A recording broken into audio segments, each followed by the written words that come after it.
Basic বোঝাপড়া যদি থাকে তাহলে মান অভিমান হলেও, ব্যক্তির প্রতি মান অভিমান হলেও এই মতাদর্শ সংগঠনের কাঠামোটা থেকে বেরিয়ে যাওয়া যায় না।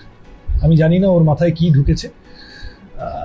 আমার তো অনেকবার বলতে ইচ্ছা করেছে, বলেওছি যে তুই যে পথে যাচ্ছিস পস্তাবি, রাতে ঘুমাতে পারবি না। আচ্ছা, এখন বাকিটা ও একটা সিদ্ধান্ত নিয়েছে, নিয়ে যখন ফেলেছে আর এটা নিয়ে খুব আলোচনা করে লাভ নেই।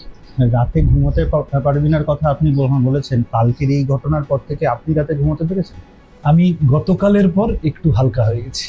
তার কারণ তার আগের বেশ কিছুদিন যখন আস্তে আস্তে বুঝতে পারছি যে চলে যাবে চলে যাবে চলে যাবে, বোঝানোর চেষ্টা করেছি, পার্টি কর্মী হিসেবে বোঝানোর চেষ্টা করেছি, বন্ধু হিসেবে বোঝানোর চেষ্টা করেছি।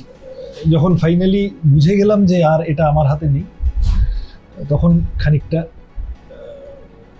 খানিকটা কি বলবো, লেট গো করে দেওয়া বলে না, ঠিক আছে গেছে গেছে। এই কারণে কালকে রাতে ফাইনালি, তার আগের 8-10 দিন আমার ব্যক্তিগতভাবে দিনে 2-3 ঘন্টা করে ঘুম হয়েছে ম্যাক্সিমাম।